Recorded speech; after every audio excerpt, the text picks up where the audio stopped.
One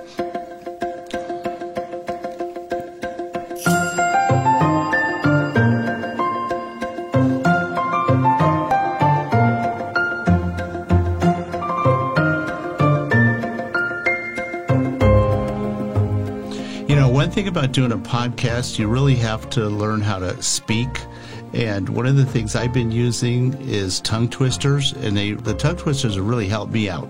Yeah, and that's something both you and I have been doing for a little while now, and I really think it helps. Yeah, for anyone's interested in what both Angie and I use, tell people how to find out more.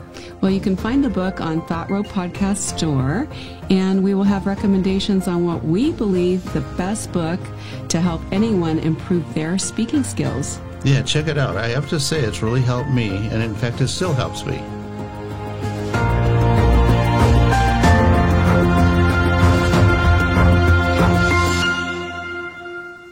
Hi, everyone. Hope you've been having a wonderfully creative week. I'm Ron Jones, and we celebrate what people love to do creatively by giving them a voice so you can learn and be motivated from their life's experiences. And I'm Angie Jones. Welcome to Thought Row Podcast. We invite you to subscribe wherever you listen, and we focus on sharing with everyone how they can think, be, and live more creatively. Angie, tell us who our guest is today. Well, today we're going to be speaking with Gabriela Abecasas, and we're going to discuss art, creativity, and being real. You know, we had her on our show early on, almost in the beginning. Yeah. And she was great. She was wonderful. I'm really then. Excited that we have her back on. Yeah, she was wonderful then, and I'm really excited to have her back on, too, because she's really a wonderful lady. And motivational. Very motivational. Speaking of motivational, Okay, the quote. Okay, well, here's the quote for this episode. And it is, "To be yourself in a world that is constantly trying to make you something else is the greatest accomplishment." And that quote is by Ralph Waldo Emerson. Oh, yes, Emerson. He led the Transcendental Movement. Mm-hmm. And I know that sounds a bit esoteric, and it certainly did when I first found out about it, and that was many years ago. But if you don't know much about him, you might want to check out his poetry. He's a pretty amazing poet, and you can learn more about him. Oh, definitely. Definitely check him out. But we are not going to be talking about transcendentalism today. But our guest is going to talk about art and how artists can become more comfortable with themselves and their talent and, how they position themselves online. So let's go on and hear what Gabriela Abecasas has to say.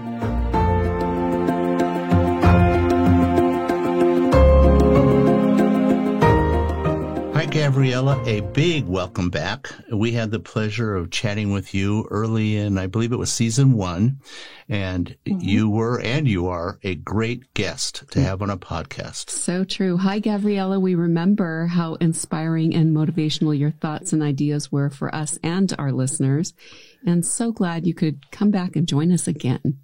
Thank you so much for this really warm welcome. And I just want to say to everyone listening, just to highlight how supportive you are and how supportive you have been since the first time we had done this podcast together. So I just want to thank you for being incredibly supportive and for having me today again. Well, we're happy you're here. We're so happy you're here. Well, it has been a long time since we interviewed you last, and so much has changed in our lives, and I know as well for you. And we know you've been busy with Artist Entrepreneur Club, but before we get all into that, why don't you tell us what's been going on in your life? So a lot has been going on in my life. In my personal life, a lot has been going on. So I have started traveling again. There was lockdown happening, of course. Yes. And yes, we couldn't travel as much. And my family lives in France. And besides my family, myself and my husband, we love traveling. So we started traveling again and visiting capitals in Europe that we hadn't seen before. So that has been super exciting. And I said my husband, because we also got married in September. So that has been happening as well. Well, congratulations. Yes, congratulations on Thank that. You. We saw the pictures on social media. Yes. I think it was Instagram, and they were so nice. They were so beautiful. Thank you. I usually don't share too many private pictures like that. Yeah. But on this occasion, I felt I really wanted to. So no, it was great. It's so nice to see that personal side of you, like an important event like that. So thank you for sharing it. I thought it was really cool. I loved it. Gabriela, so people can know a little bit more about you personally, and of course, you just shared something, which is very cool. And they obviously can pick up on your beautiful French accent. Mm-hmm. Why don't you tell everyone where you're originally from and where you're living now? Yes. So I did mention I love traveling, and I love traveling on another level as well, which is that I actually live in another country than the country I am from. I am from France, and I was born in Paris, and I grew up in Paris. And then at 22, was it something like that? I'm not going to go into ages because I'm getting confused, but at some point I moved to Amsterdam with Raphael, who is my husband, and we lived there for 2 years. And then after these 2 years in Amsterdam, we moved to London, where I have been since 2018. So it's been 4 years now. And yes, I don't know what will be the next stop, but there will be one, but nothing has been prepared yet. So it will be a surprise for everybody. Just out of curiosity, growing up in Paris, and I think people would find that a wonderful thing to have happen to them. Do you have a favorite childhood memory? Yes. So absolutely. I mean, I have many favorite childhood memories because I have 5 siblings. Oh. So my house was always a very noisy place. And even in times where we're getting bored, there would always be someone to play with or to fight with. And so I have many of those. However, I was thinking about one of my really favorite childhood memories and I would say that it was at one of my birthdays. And when we had birthdays, so my mom has been a teacher for 25 years. Mm-hmm. And so she was very good at organizing programs for kids. Any of our birthdays, she was always organizing big birthday programs. And we had treasure hunts going on. And I remember that I had invited my friends, and one of them during the day, she said, can we change a little bit the program? I'm not sure I really like this activity. And another one stood up and she said, no, it's super well organized. Mm-hmm. Let's keep going with that day. And I was really, really proud that this was my birthday. So yeah, so that would be one of my. That sounds like fun though, a treasure hunt. What a fun birthday. Your mom was so cool. Yeah. Yes, she's super cool. She had to be with 5 kids. Yeah, really. Yes. So true.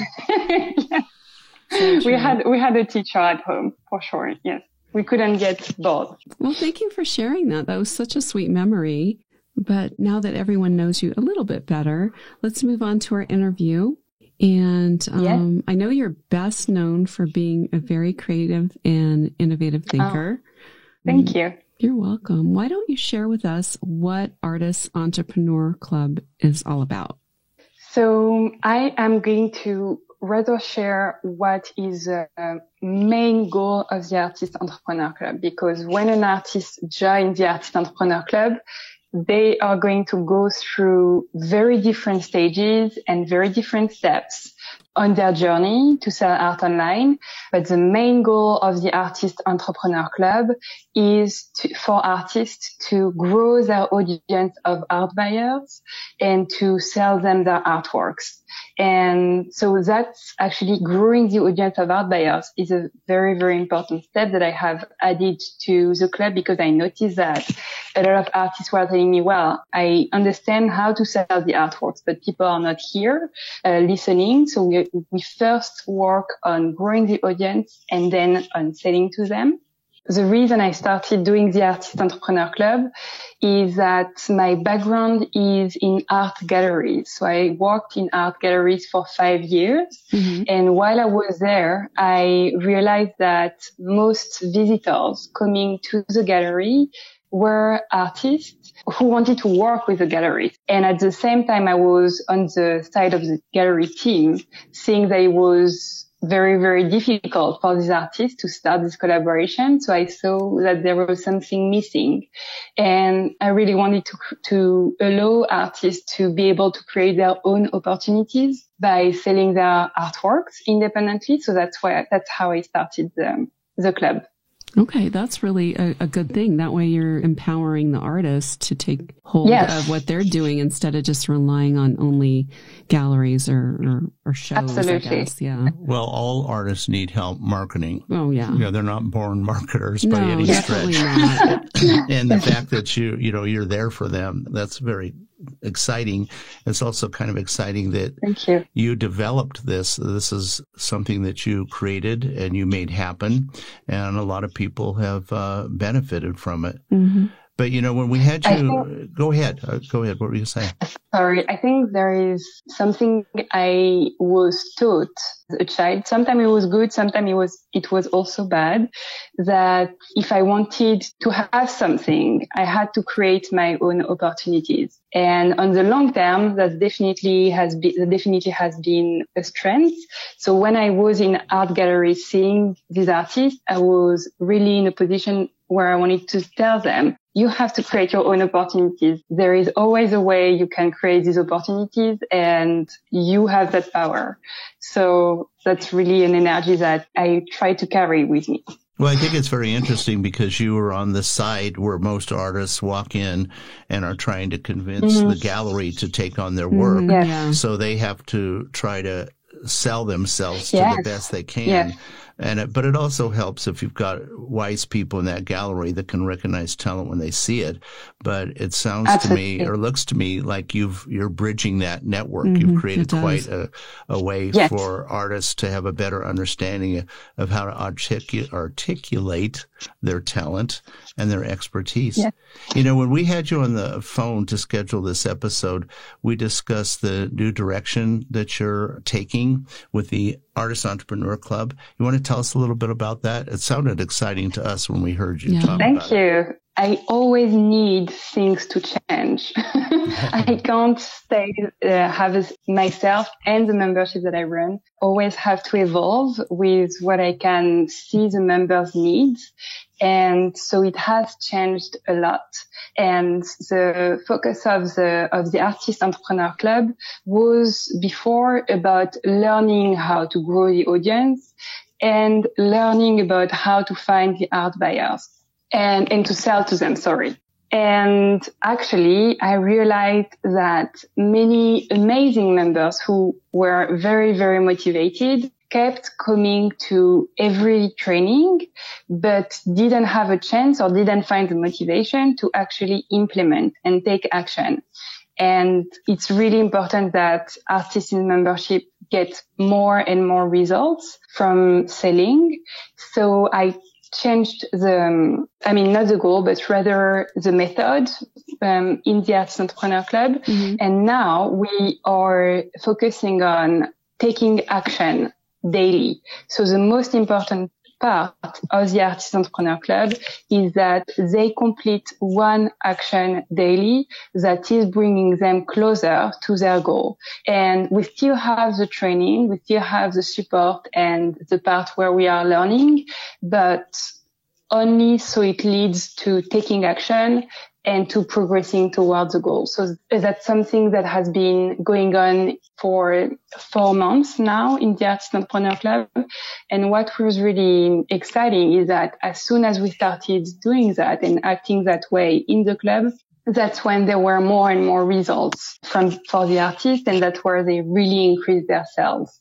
So I'm excited about this. That is exciting because I think there's 2 problems with the creatives, and I can totally relate to this, is when you do the art and you put it out there one time and you're like, okay, so it's not selling, but maybe I shouldn't do it again. And then you stop. And it's really important what you're saying. It's got to be a daily thing. Yeah, and I think you causing people to fall into a regime where they create and market. And most people in this industry understand that you're going to spend a heck of a lot more time marketing than you are creating, but that's what's going to make you a success, and that's what's going to make you feel like you've accomplished something. So that's a good strategy. Yeah. Thank you so much. Once artists start implementing, they can see the results, and usually they keep going with that one action. But when an artist just joins the club, usually it's going to be too much if they have to be consistent on every part of their business and every part of the marketing. So in every month, we just focus on one specific task, and they can decide if they want to do more. But it's just getting them started with the consistency. Yeah, I really like that. You're teaching them confidence in themselves. They can a little bit say that it's my fault if they are consistent. It's not themselves forcing themselves. They can rely on the club to become consistent at first, then realize that they are taking action and that is bringing them results, and then keep going. Yes. But okay, so what do you do when sometimes you just, as a creative, you feel like you're not moving fast enough, or the person that you have in the club, they're going, I'm doing all this, Gabriella, but it's just not going as fast as I want. So what do you tell people that feel that way? I think it's part of the journey to get lost and to become lost. And it's also a moment which is where we're going to feel tested, where we're going to be tested, and which is going to be quite decisive. When we feel lost, it's going to be a moment where we ask ourselves, do I keep going, and why? Or was I all wrong and I actually need to change fields and do something completely different? That's a really, really important moment which we need to pay attention to. And I think an advice I would give to someone who feels that way is to first have a little break, and maybe even if that's half a day, and to really think about what they want to achieve. By achieving, I mean, what do they want their life to look like, and what is the ultimate goal for them? And to see if the action they were taking actually correspond to what they want to achieve and to what they want their life to look like, or if they were maybe getting overwhelmed, maybe they have lost the focus of what they actually had to do to reach their goals, and to have this moment of reflection on, am I going in the right direction to reach my dream? I want to say something about, we have a lot of listeners that are not artists. I would like our listeners to understand that what Gabriella just shared is applicable to your life in so many ways. Maybe you're not an artist. Maybe there's other things. Maybe you're an entrepreneur. Like obviously Gabriella's an entrepreneur. Maybe you're an entrepreneur. So the things that Gabriella just shared definitely impact just about anything that you are currently doing or anything that you want to do. So that's good advice. I love it. Be your own that architect. Applies to me too. Yes, I love that. Be your own architect. Very well said. Yeah. Yes. Very cool. And I completely agree with you, Rod, as well, that it applies to everybody. It applies to myself as well. And I am not an artist. I'm an entrepreneur. So definitely agree. It's for everybody. Yeah. That's good advice. Yeah. At this point in your business career, you've learned quite a bit about creative people, and that's why you're a success at what you're doing. Gabriella, what stands out to you as their very good traits and their not so good traits? So there is a lot about creative people, and so a lot of things we can say. I think you can be creative in very various ways. And first, so the good traits, I would say that creative people usually are very open-minded, and so open-minded that they are really aware of the importance of doing something that they love. And this is what they really focus on and pay attention to. And I think this way they save so much time in life than maybe trying different things they have been told they should do, different careers, different jobs, and then actually coming back to doing something they love, because this is usually what we end up doing, something that we love. And so I think that's a really good trait of creative people. Another good trait that I noticed about creative people is that often there is a fear of being judged, and that's not a good trait.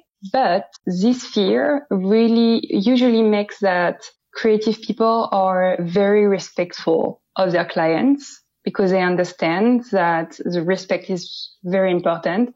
And I think that's a very beautiful value as well. On the opposite, the not so good side, what I can see is, so when a creative person creates their business or an artist decide to sell art online because it's creative, because it's very specific to who they are, and usually it's quite unique. It is a very ambitious goal. And sometimes they have not seen people do what they do because what they do is really unique. And therefore they give up way too early. And so I just want to remind anyone that might be listening and who is tempted to give up that business and sales take time. Absolutely. And I think we all try to rush. That's kind of a society thing that you need to be successful out the gate. Now, right? Gratified now. Right. But it takes time. There's nobody that's really achieved great success that didn't put in the hours and hours and days and years and years. It's very true. Absolutely. Yes. Very true. You know, when we talked to you on the phone prior to the podcast, I heard you say a term, real self. What does that mean to you?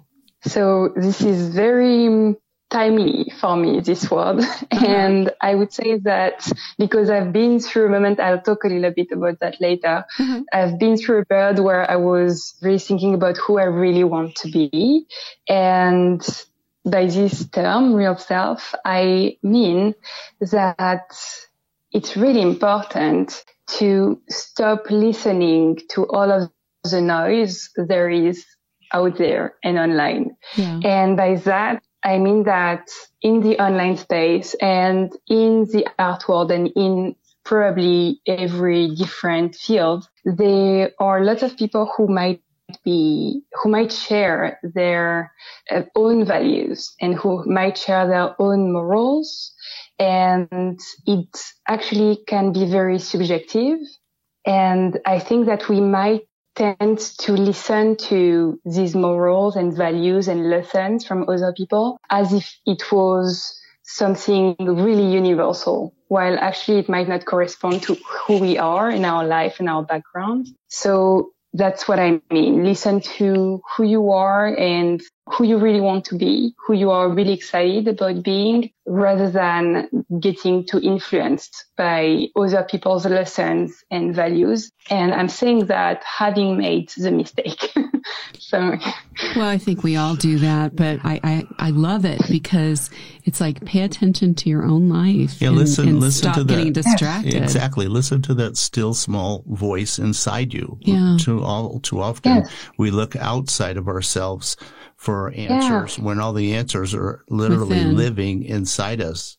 Yes, exactly. You know, exactly what I mean. I'm going to skip my next question for you, because you actually kind of answered it, and probably more brilliantly than the way I was going to craft the question. So I'm going to yield the floor to Ingie to ask the next question. Okay. I know that we were talking about Artist Entrepreneur Club a couple of questions ago, and you had said how artists need to get into a regime, get into a schedule. So is an artist a business at that point? I would say if an artist wants it to be, it doesn't have to be a business. If they don't want it to be a business, they can decide not to be a business. However, if they want to have control over their sales and grow their sales and increase their sales, yes, that's being an entrepreneur, that's being a salesperson, and that's running a business. So it depends on what they want to achieve. Being an artist doesn't mean necessarily to be a business owner, but selling art does mean to be a business owner, yes. Okay, that makes sense. It's like, where do you want to be on that spectrum? Do you want to just be a hobby artist, or do you want to actually sell? It's up to you. We often hear, people are always saying this, you read about it, it's on social media, whatever, that if you want to be a success at any endeavor, you should follow your passions. What are your thoughts on that, Gabriella? So I don't think that would be the case for every profession. But for an artist who want to sell art, so that would be the people help, or for creative people actually in general, I think passion is mandatory because it involves so much creativity and it has to be something that you love doing.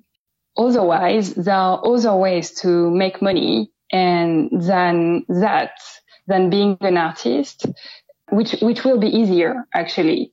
But for something which requires a lot of time, which requires confidence, which requires analyzing what we are doing, which requires to improve mindset, all of this, yes, there must be passion in it. Very good. Yeah, that's really good. You know, I wanted to ask you, what do you think is the number one cause not to pursue dreams and ambitions? Yeah, what's the number one cause that people don't do it? They don't do it, yeah. And see how you've been exposed to people at all levels in that area. I think it's very much linked to what I was talking about earlier. So listening to other people's opinions too much. And it can be very damaging, actually, if it's connected to not believing in ourselves. And this lack of belief, if we let it become more important than our dreams, then that can be very, very damaging. And I think that is the number one cause, not to pursue dreams and ambitions. And that's not believing in ourselves. And that's applicable to almost anything anybody does. Anything that you do. Definitely. Absolutely. Yes. You know, you're one of the most active people on social media that we know. In fact, that's for sure. That's how you do such a good job. I'm in awe. That's how we met, right? Really? That's how we met. Yeah, that's how we met. We became a fan of yours, and you became a fan of ours. Oh, thank you. And we're all living happily ever after. Yes, ever after. But I think everybody wonders, has all the time that you spend on social media, has that been effective for you? I know you've met some great people, that's for sure. We have too. So I think that's one of the most valuable things for us anyway. But what do you think? How has social media benefited you? It's a very good question. I'm going to answer it very honestly. I think I am personally completely addicted to social media. And so I can see that though after a while, you know. Yes. So personally, it does bring me emotions and it brings me to be connected to a community, to a wonderful community of artists. And because I am an introvert in the physical world, that's one of my ways to have actually relationships with people. So it has brought me things on that end. On the other end, yes, social media has been very helpful in my business as a creative business owner to help artists sign up for the membership for the Artist Entrepreneur Club because I have a lot of fun on Instagram and artists can also see it and they can have fun with me. And that's a great way to start a relationship with them and to explain to them how they can have fun in their selling their artworks online as well. However, I am not only relying on social media anymore because I want to try and experiment other ways and compare social media to other ways to be visible to people. So for instance, I've been working on collaborations with other business owners. I have been working on talking on amazing podcasts like yours. I think that's a brilliant way to become visible to a new audience. And I have also been working on expanding my blog. So I'm trying to expand a little bit and experiment as well with new ways to become visible. So I am not only relying on social media. That makes you a good business person because you can't just put, as they say, all your efforts in one thing. And plus, each one of those venues that you're experimenting with, I'm sure you're learning quite a bit, and you're also creating new business contacts and relationships. So I encourage everybody to do that. You know, I think we all get kind of sucked into doing social media. I know I have. But I also know that we've met a lot of wonderful people. We have. And a lot of them, you know, quite a few of them have been guests on our podcast, and they've been great. So Gabriella, you must be an entrepreneur. Yes. I believe I am. Thank you. But I also have been very stubborn because I love social media so much that I didn't want to spend any other time on other ways. Actually, it took me a really long time before I finally decided that indeed I cannot put all of my eggs in one basket and I need to diversify and to experiment. And so I have, just like I help artists with, I have helped myself with becoming more consistent. And so I am really trying to remember when I do something which is very difficult for me, because I do have a little bit of a mindset block when it comes to collaborating with, being visible in other ways. So having the blog, being visible on podcasts. This is something which is not so easy for me, actually, to start these conversations besides with you, because you're absolutely supportive. So I feel like it's family. Mm-hmm. But with new people, this is actually difficult. So I try to remind myself that I am actually not trying to be successful when I contact a podcast owner or when I contact a journalist, but I am experimenting. And so it's a game for now. So that's what I try to tell myself, to keep going. Well, that's a really good approach, because that way you are really expanding your reach of people and your communications and your message to people that might not be on Instagram or whatever, but they might like to read blogs. So this is so perfect. And this also fits so many different creatives. Like if it's, if you're really saturated like you are at Instagram, I think, then, branch out and try different things and see what works for you. Absolutely. So love Absolutely. That. I think, yes. If I told you this story before, when I was looking for a job in an art gallery, actually tried to apply online again and again and again, 100 times, and it's maybe more. And it never worked out for me applying online. And so I just decided that I would get out there and go in galleries and give my CV and have a conversation with the person, because the online format of uploading a CV somewhere was just not doing it for me.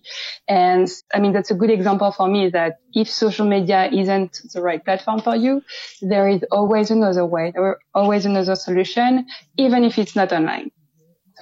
That makes sense. So I've heard a lot of people say that about applying online, where it just didn't seem like it was very effective for them, and they just wanted to go in person and meet people and have interaction. So not the first time I've heard someone say that. No, I mean, we prefer to speak with people directly. Absolutely, yeah. I mean, you miss so much when you don't. Miss a lot, and that's kind of been an issue that people have been experiencing over the last couple of years. Exactly. Yeah. On the podcast, we are fortunate enough to engage with people from all over the world. And in your business, has that been the same for you, or do you find that you have clusters of places where people contact you from?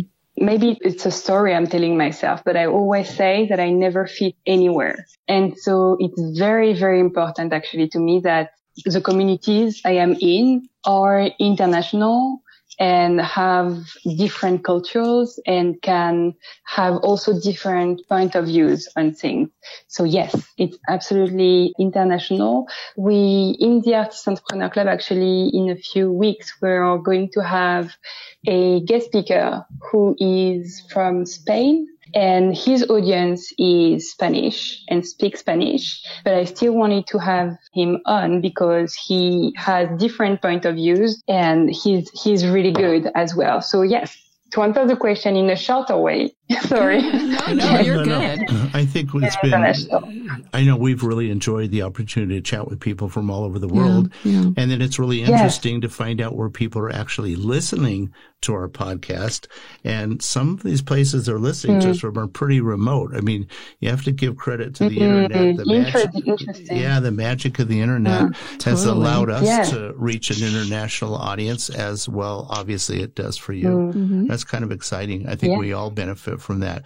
Not only the message that we deliver, but also the opportunities for people to share what they've learned.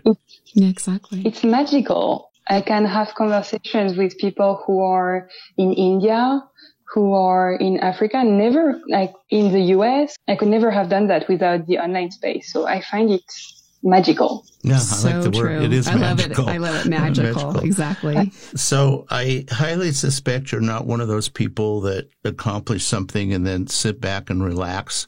What do you plan on? Not likely. What do you plan on accomplishing in the next 2 years? Mm-hmm. My main focus now is growing the community of the Artist Entrepreneur Club and welcoming more artists in the club. So this is my focus. And once I have achieved this, I am going to found another membership. So that will be probably keep me busy for the next 3 years. Yeah, it sounds like it. You know, yes. You've really touched on a lot of great content here, and you've shared a lot of insights. How has this personally affected you and your life and your ambitions when you pursued being an entrepreneur and when you developed this? How did that impact you personally? What changes took place in your life?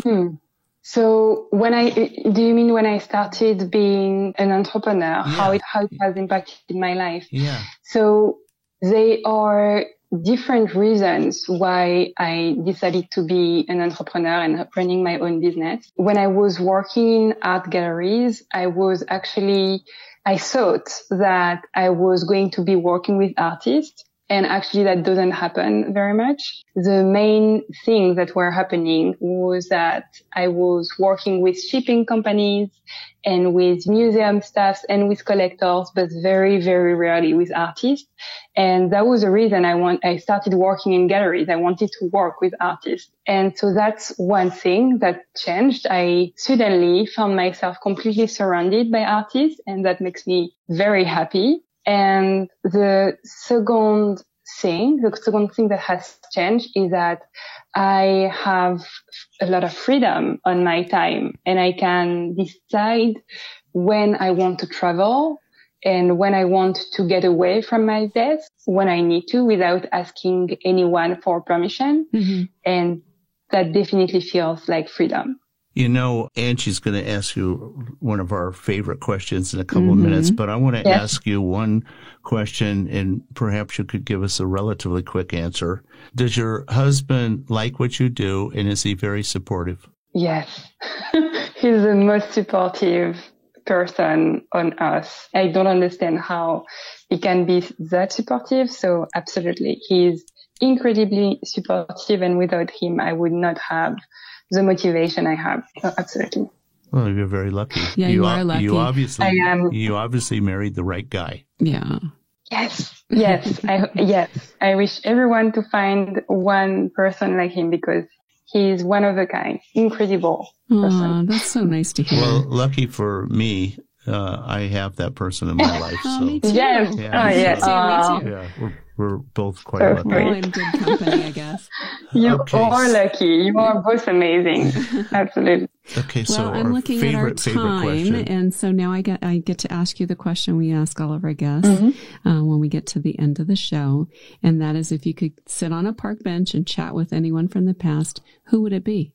So I think last time we had an episode together. We did an episode together. I answered with a singer. I can't remember if it was Edith Piaf or Amy Winehouse, but one of the two.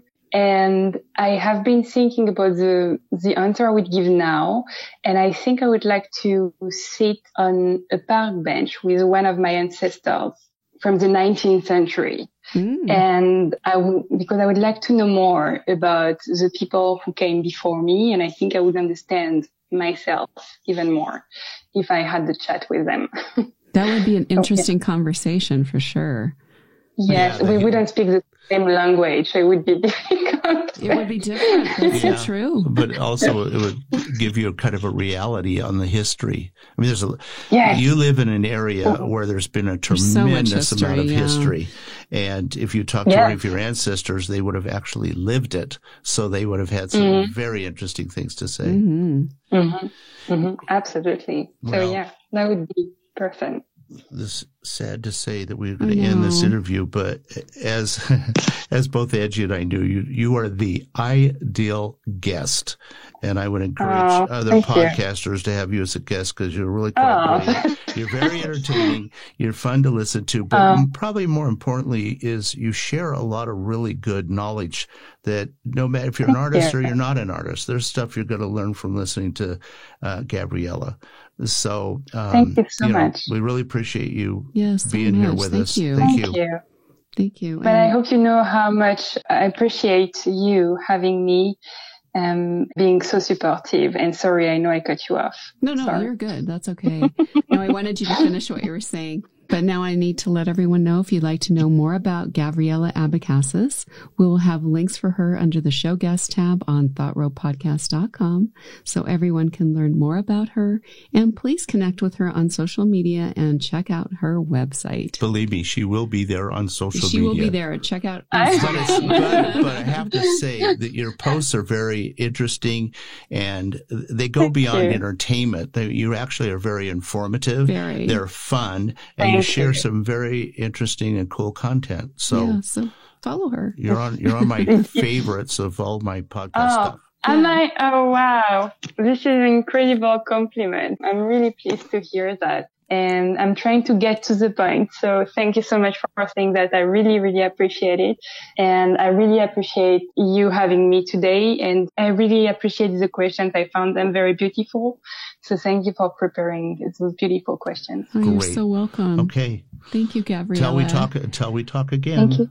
Until soon. Also, if you're enjoying our podcast, both Rod and I would really appreciate you buying us a cup of coffee. Just go to ThoughtRow.com, scroll down a bit, and you can find that link right on our website on the homepage. It's really easy to do, by the way. Yes, it is. And all the money we receive goes to our production costs. Yep. And primarily because we want to keep our show commercial free. And we want to continue to bring you the best quality content with great guests. That's right. Thank you for listening to Thought Row Podcast. I'm really glad you tuned in today. We hope you enjoyed the thoughts and ideas we shared with you. We post a new podcast every week, so remember to subscribe wherever you listen to podcasts so you don't miss an episode.